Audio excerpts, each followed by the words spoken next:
sommes à Los Angeles en juillet 2003 à la rencontre de Kenneth Anger. Kenneth Anger a commencé à faire des films dès l'âge de 12 ans en 1942. Il est l'auteur d'un cycle de films dits magiques entre mysticisme et homosexualité et il a aussi écrit 2 livres sur les potins et scandales hollywoodiens. Aujourd'hui, Kenneth Anger habite toujours Hollywood.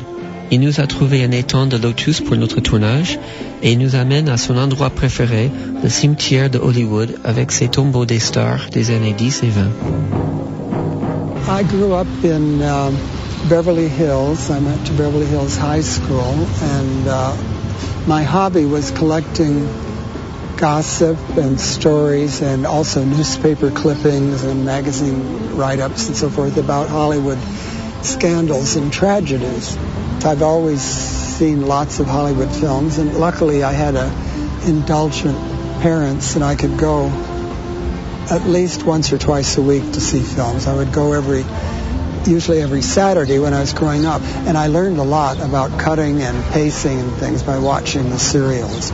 I started making movies because my family had a 16 millimeter camera that was a home movie camera that was used only on birthdays or vacations, like to Yosemite, and one year that we went to Yosemite afterwards, there was like 4 rolls, 100 foot each, of 16 millimeter left over, and I noticed it had an expiration date on the film boxes, and I said, well, this won't be good next summer, and so can I use it up and make something of my own? And so my family said, yes, you can, if you don't break the camera. So I learned how to work the camera, and that's how I began making my shorts.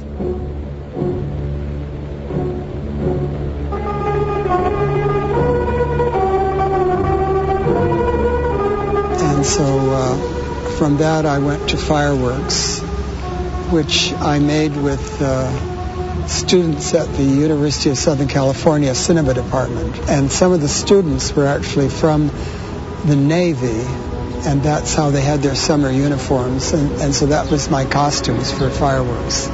It was a 15-minute film, and I had just barely that much 16 millimeter negative to work with. And it was actually the film that it was made with was given to me by the sailors, because they were being trained to be cameramen for the Navy. The actual subject was inspired by a dream of mine, and it's dream logic. And afterwards, when I got to see of course I had seen Blood of a Poet, and that's also dream logic, and it's basically a film dream. And I had the same thing, I wanted to do a film dream. I sent my film Fireworks, just mailed it off, airmail, to Biarritz, France, where it was shown at the Biarritz Film Festival, and Cocteau awarded it. He was the head of the jury, and he awarded it the prize for a poetic film. And then Cocteau wrote me a letter, and he said, a wonderful letter, I still preserved it, saying, your work comes from the dark night of the soul, all these things that are so easy for Cocteau to say because he thinks in poetic terms. And so I wrote him back, I said, can I go over and meet you? And he said, of course. So I decided to go over to France to meet him. And that was the spring of 1950. And I was able to meet not only Cocteau, but Jean Genet and even Colette at that time. I mean, there are all these legendary people still around. I met Henri Langlois, and he had a screening of the films that I'd made by that time. And he offered me a job as his assistant. And I had a good time in France and was able to make a film with the Cinematheque's help. And so I made Rabbit's Moon on 35 millimeter.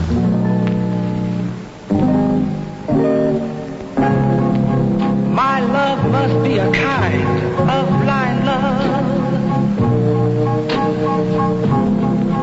I can't see anyone but you.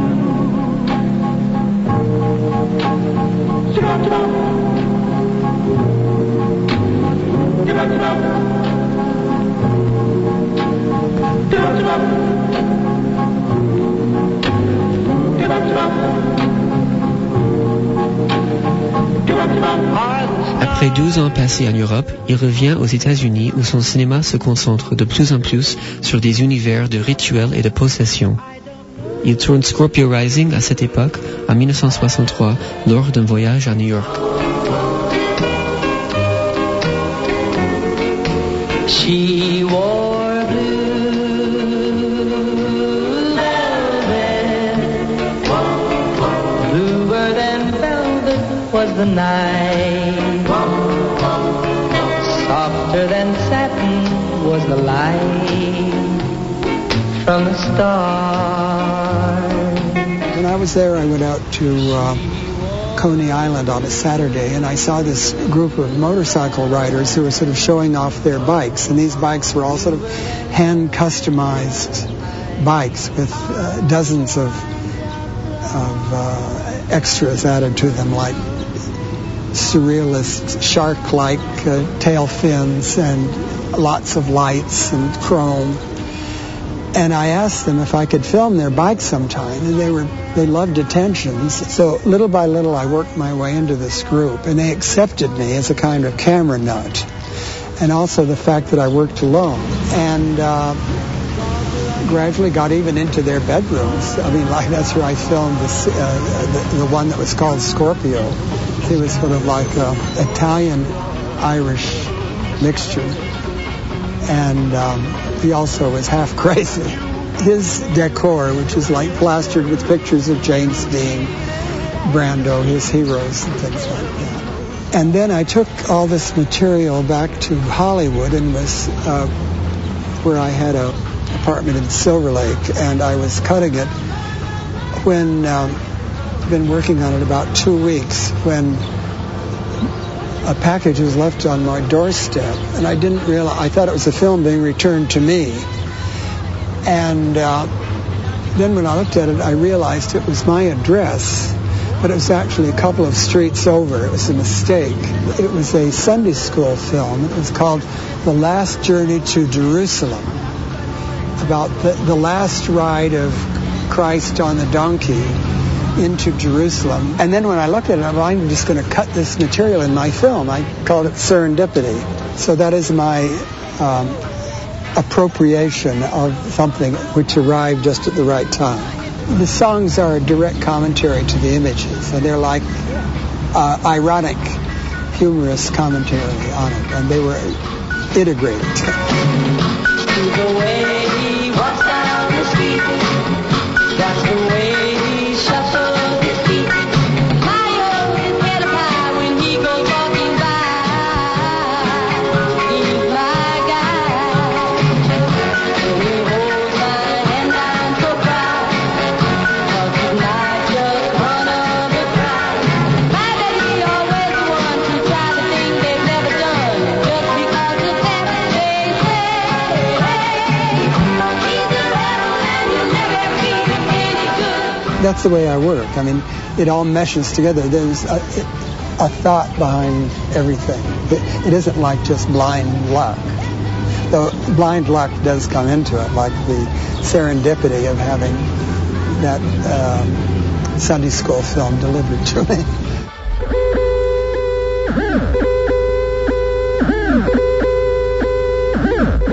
Kenneth Anger a souvent rencontré des difficultés pour réaliser ses projets grandioses.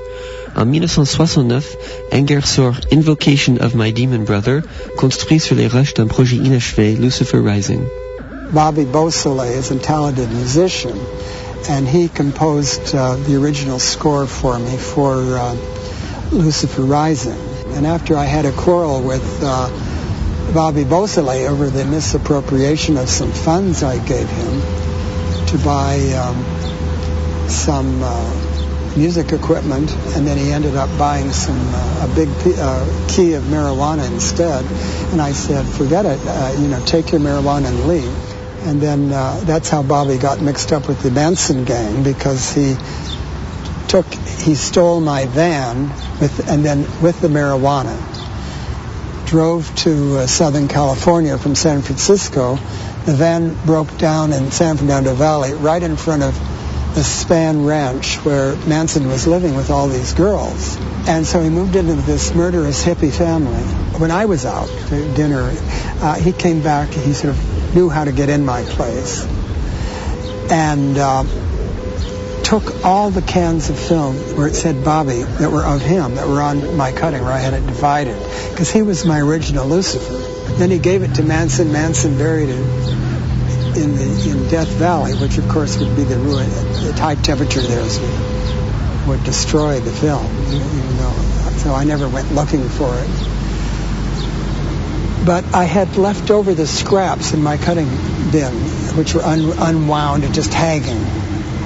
And it's from these leftover scraps that I made Invocation of My Demon Brother, 11 minutes. I was friends with Mick Jagger, and I showed him the film, 11 minutes, and he just had delivery of a Moog synthesizer, and he didn't really know how to work it.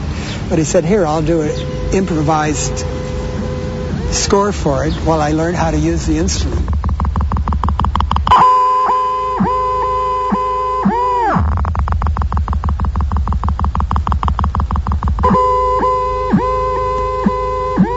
And so he did this just spontaneous, I projected, and he did this spontaneous percussive score.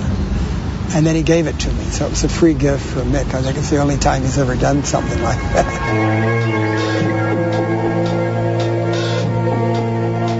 Encouragé par Mick Jagger, Kenneth Anger reprend son projet à zéro et tourne à partir de 1973 une nouvelle version de Lucifer Rising avec une nouvelle équipe et un nouveau casting, dont Marianne Faithfull.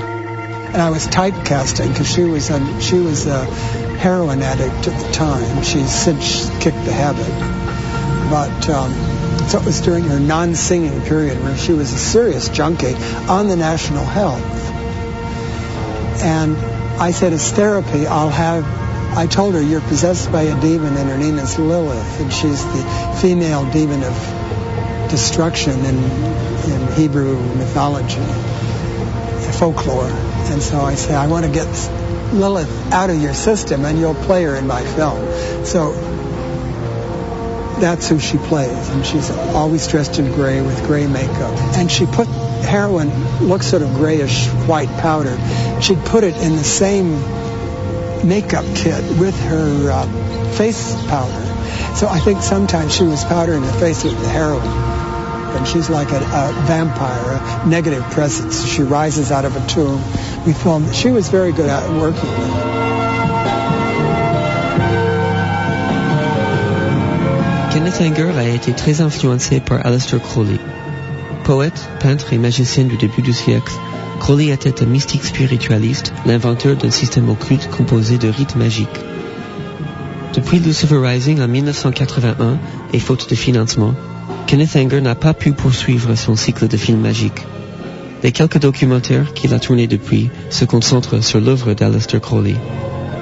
Crowley sort of found a lot of validity in the nature religion of the ancient Egyptians, and his religion is basically a revival of the ancient Egyptian religion. He was like, at one time known in England as the wickedest man in the world by the popular papers, because basically he brought sacrality, or a sacred approach to sexuality, that there was a sexual energy that could be directed in like a magical ceremony or even in making love to focus the energy.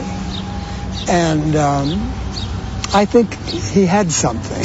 I consider myself a magician, but that's just private. You know, I don't try to convince anybody else that it's true. And it means I've seen enough things in my life, whether they're just coincidences or where things seem to be happening. The one thing I'd never been good at, and Crowley wasn't either, were real total flops at invoking Mercury to bring money. We've tried very hard, but it doesn't want to work. And that's the lesson, you can't have it all. So I've always been a kind of bohemian, marginal artist. More marginal than I wish I was, because I know what can be done if I even had a little more money than I've had.